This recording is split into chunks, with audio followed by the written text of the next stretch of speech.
Michael Jackson nació el 29 de agosto de 1958 en Gary, Indiana, en el seno de una familia humilde pero muy numerosa. Desde muy temprano, su destino estuvo marcado por la música, no como un juego o un pasatiempo, sino como una obligación. Su padre, Joseph Jackson, era un hombre severo y controlador que vio en sus hijos la oportunidad de salir de la pobreza. Ensayos interminables, disciplina férrea y una infancia vivida bajo presión fueron el pan de cada día para Michael. Mientras otros niños jugaban en los parques, él se encontraba en salas de ensayo, estudios de grabación y escenarios. Esta infancia arrebatada dejó en Michael un vacío que nunca logró llenar del todo. No tuvo la oportunidad de experimentar los momentos básicos de la niñez, correr libre, hacer travesuras, sentir la inocencia de la edad. En cambio, desde los 5 años, se convirtió en el rostro principal de los Jackson 5, cargando sobre sus hombros la presión del éxito.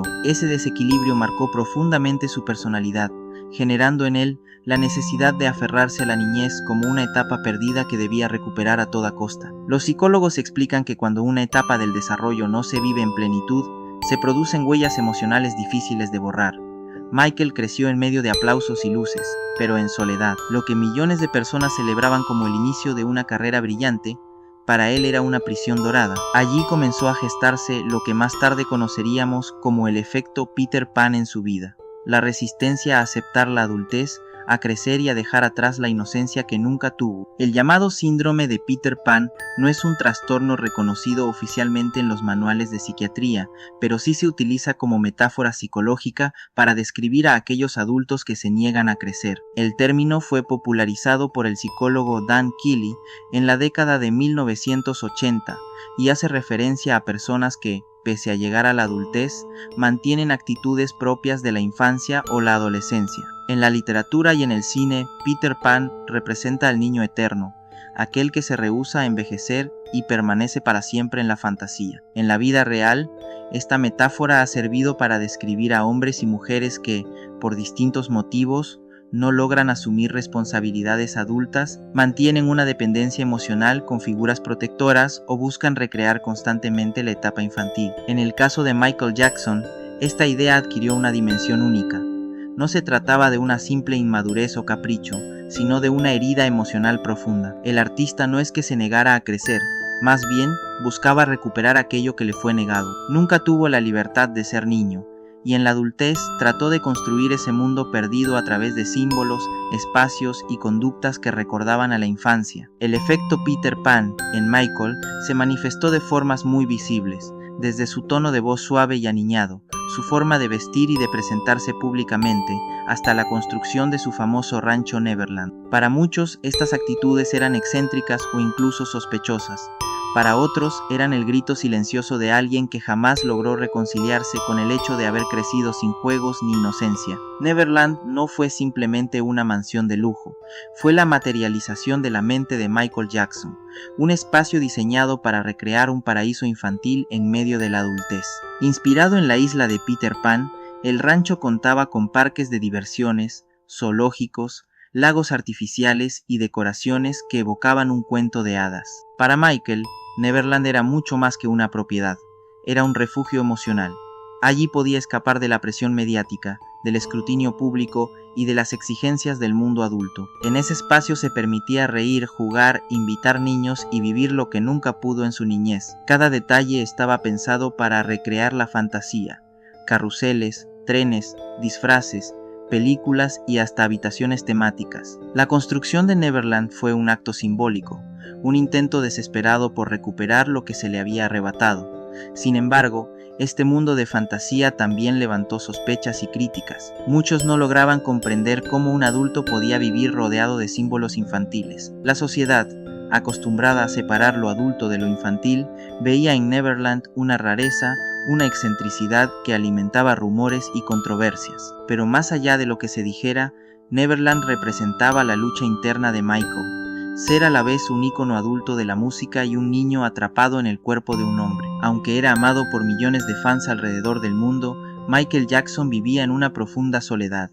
La fama, lejos de darle compañía, lo aislaba aún más. No podía caminar por la calle sin ser acosado, no podía tener amistades sin ser cuestionado, y no podía confiar plenamente en nadie porque siempre existía la sospecha de que buscaban aprovecharse de él. En esa soledad, la figura del niño eterno se volvió más fuerte. Michael encontraba en los niños una compañía desinteresada, una forma de conexión sin prejuicios ni ambiciones. Esa preferencia alimentó aún más las críticas, pero para él representaba un escape real de la desconfianza adulta. La soledad también explica su refugio en la fantasía.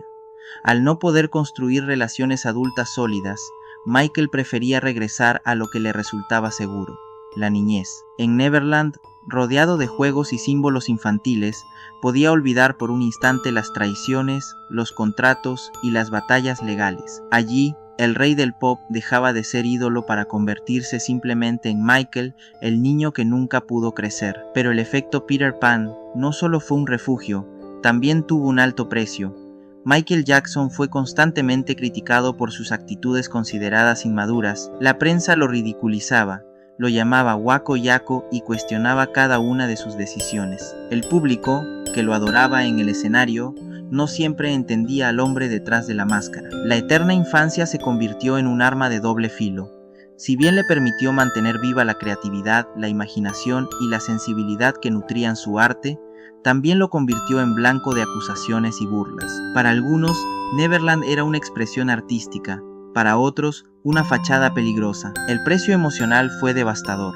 Michael vivía constantemente defendiendo su imagen, explicando su comportamiento y tratando de convencer al mundo de que su búsqueda de la niñez era genuina y no malintencionada. Esta presión afectó su salud mental, su autoestima y su capacidad de relacionarse sanamente con el mundo. Paradójicamente, esa conexión con lo infantil pudo ser la clave de su genialidad artística.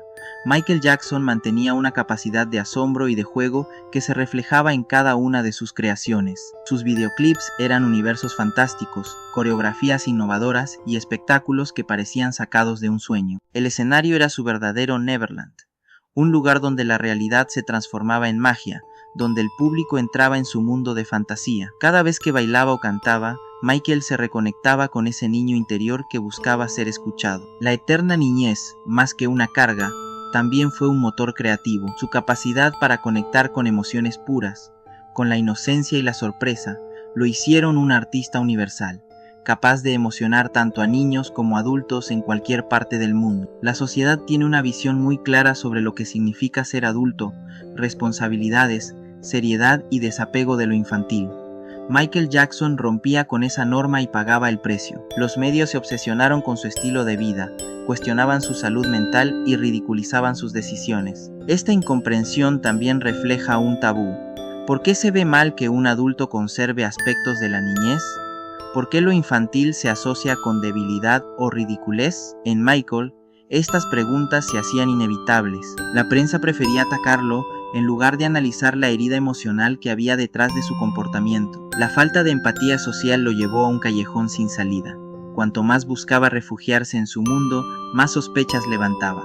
Cuanto más se mostraba como un niño, más lo atacaban por no ser un adulto normal. Así, el ciclo del efecto Peter Pan en su vida se intensificaba. Para Michael, el arte no era solo una profesión, sino una forma de sanar.